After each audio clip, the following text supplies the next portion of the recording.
My name is Stacy Keaton, and welcome to my speech on how the past has influenced Western civilization today. This assignment should have been relatively easy, but I have issues. So it became very complicated. This course paced us through the Enlightenment period, Roman empires, industrialism, World War One, World War II, and there's a ton of information. So it really should not have been hard for me to go through text and course assignments and pick out two concepts that relate through history to today and three supportive reasons for each. But every road I went down to complete this assignment, I just kept getting off course and falling into these rabbit holes, and I can't seem to get out of them. So you're going to go down the rabbit hole with me. I am going to give you two concepts that were present throughout the entire text and supportive reasons as to how they influence us throughout history and today. But they just may not be the ones you would expect. So let me state that my information came from mostly Britannica online and the History Channel online and our textbooks that we have. And let me also state, because one of my concepts might be a little touchy and uncomfortable, and honestly, I'm a little uncomfortable, but it's my rabbit hole, so we're going to go for it. And I just want to state that I am completely unbiased in terms of the topic. And some of the words are really old and hard to say, so I might misspeak. And I don't actually have extensive knowledge of some things, so I'm not an expert. Don't come for me. Otherwise, I just hope you enjoy my mind's inner workings and that I can meet the rubric criteria. Enjoy. All right, so let's just jump right in this puppy because I might change my mind. And I'm not going to change my mind again because I've changed it 500 times and I just keep coming back to this. So this is where we're going. I'm dedicated. Welcome to my first concept and rabbit hole number one. As I went through the text and I read all the things, I just had this one question driving me insane. And it's the concept of a leader, like emperors and kings and dictators and presidents. Like, where did this idea throughout history come from? That there should be one person who got to make all of the decisions for everyone else. My mind just exploded. I could not get past this idea of leadership. And so I journeyed down the path to a place called Mesopotamia. Mesopotamia.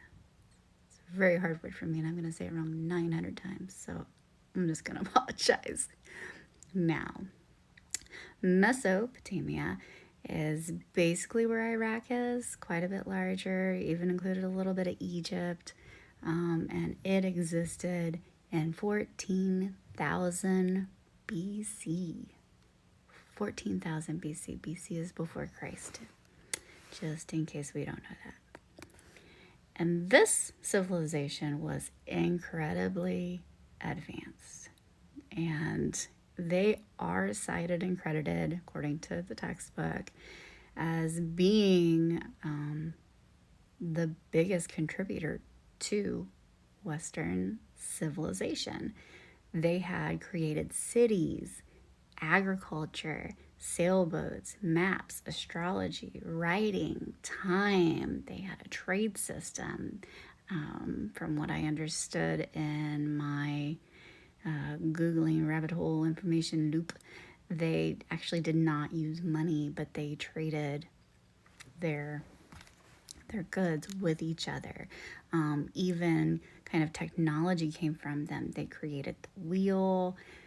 They also created objects that made their jobs more efficient. Historical artifacts include things like pots and utensils and tools. So it's incredible to think in 14,000 BC, these people were thriving and efficient. They were also the first to have organized religion, which was the basis of their entire existence. So that'll bring me to my second rabbit hole, but we'll finish up with this one first. So they had a person designated as being divine, and this person ruled over them. And this is where the concept of a single person, a leader, a divine entity came from. And that was incredible. So I was super excited when I found an answer to my question. I do want to state, because in a lot of the things that I read, I ended up down a side rabbit hole, and that would be ancient Greece.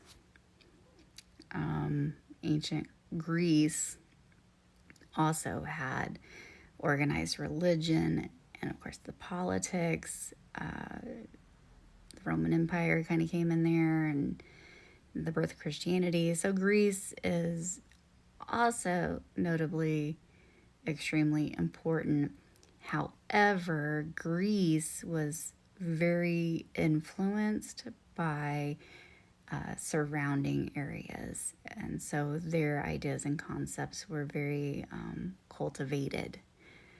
And Mesopotamia was a little different because they advanced on their own with only the concept of human development and need. And so that's pretty incredible on its own. Okay, and so my first rabbit hole of wondering where leadership came from, and it's very clear how leadership, I think, influenced Western civilization, because there is a ruler in every single course of action throughout all of time. For rubric purposes, I can name three: our president, there's the infamous Hitler, if we need a bad guy, and then you have Roman empires and priests, and I mean, it speaks for itself volumes.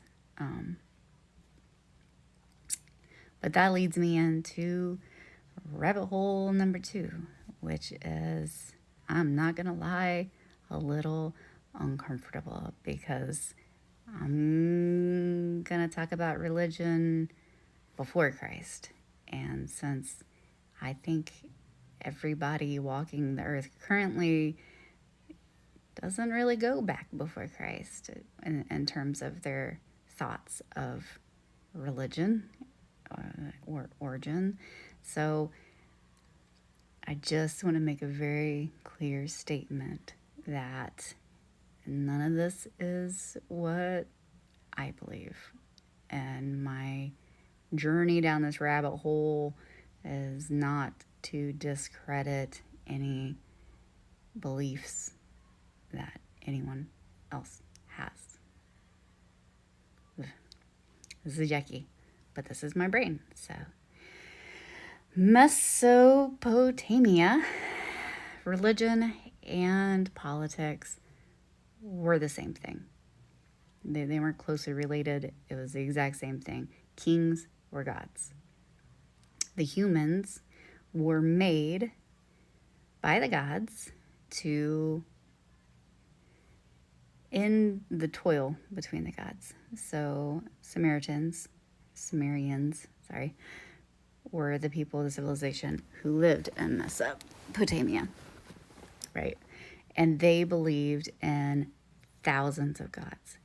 Everything was a god.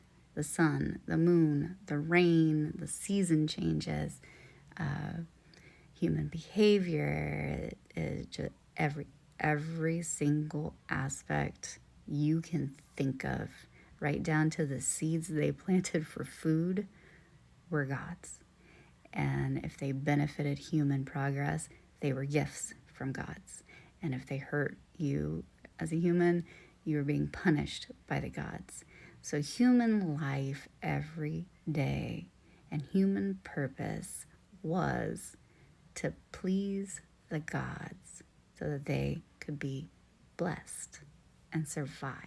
Like, we're not talking they want to go buy cars and houses. They wanted food and water and shelter and pretty basic things. Wow, okay. So then I get into this mess. And they have myths about the gods. There's 3 or 4 basic main gods: the sun, the earth, water. And they cast these deities, these gods, into temples and statues. And this is where they would worship and sacrifice and praise the gods. And this is where the kings were also gods. So this concept of religion effectively was their success and bureaucracy in cities, in their progress, and in their survival for so long. It's interesting to me that in the mythologies there are many stories that are very relatable to biblical stories that Christianity has and other religions. I'm not familiar with a lot of other religions, so you're going to hear me talk about Christianity because that's what I know. Noah's Ark, for example, there's a very popular myth from the Sumerians that you can read one and the other and place them together. The ideas and the concepts are very similar. And all of these mythologies of the time were stories. They were lessons to be learned. They were warnings to heed. They were very interesting, the ones that I did read through. That we won't go through this because this was supposed to be a 3-minute assignment, and we don't even need to talk about where we're at. So that was the encompassing of religion and politics and leadership. What I found interesting about religion, because at this point I'm going down more rabbit holes, and I'm like, well, what happened to that? Because I've heard of Greek mythology, right? Because Romans came in and took over and changed things and born Christianity. And there's a lot of stories that relate, in the Bible back to Greek mythology. But I never knew there was anything past that. I never knew there was another mythology, a mythology that pours in to even Greek mythology. So it was super rewarding to my brain as I went through this. And so then we come into Akkadians taking over the Sumerians, and then Babylonians came in. And so, of course, we all know what Babylon is. Babylon is Mesopotamia, that area, and the area I'm talking about from 14,000 BC, same place. So the Akkadians, came in, and they took the basic idea that the Sumerians had, and they cut out some of the gods. So then it was just shorter. And then the Babylonians came in, and then the Assyrians came in, and then that spread out to the west. And so every time all of these concepts and ideas from Mesopotamia was recreated and integrated into other areas, it was changed, and it was changed, and it was added to, and it was conceptualized, and it was. So you can see how the influence of Mesopotamia kind of came through and touched every aspect of everything everyone knew. So the importance of religion through time was that right for someone to be a leader, and then people and their purpose, and then the Middle Ages, and then people rebelling against the concept of Christ once the Roman Empire implemented it. That concept that seemed to be so progressive for a civilization in 14,000 BC, someone took pieces of and through history, changed it, and good people and bad people alike utilized it for selfish purposes and not humanity purposes. And so as you go through history, you see a lot of that fight, a lot of that fight for power, fight for progress, fight for enlightenment. And so religion definitely is a core piece of every day. And I think one of the reasons I kind of landed in this space, on the front page of our assignment, it says George Santayana, philosopher, American Spanish philosopher, said those who ignore the past are doomed to repeat it. But for me, if I look at the past, it's kind of like reading those mythologies, only the mythologies were about gods and warnings, and our history is human toil, human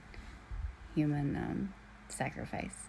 So it's hard to say how you can learn from history if you really just don't understand what that history is, what that fight is, what that politic is, what that religion purpose is, besides the fact that it's a way to create bureaucracy.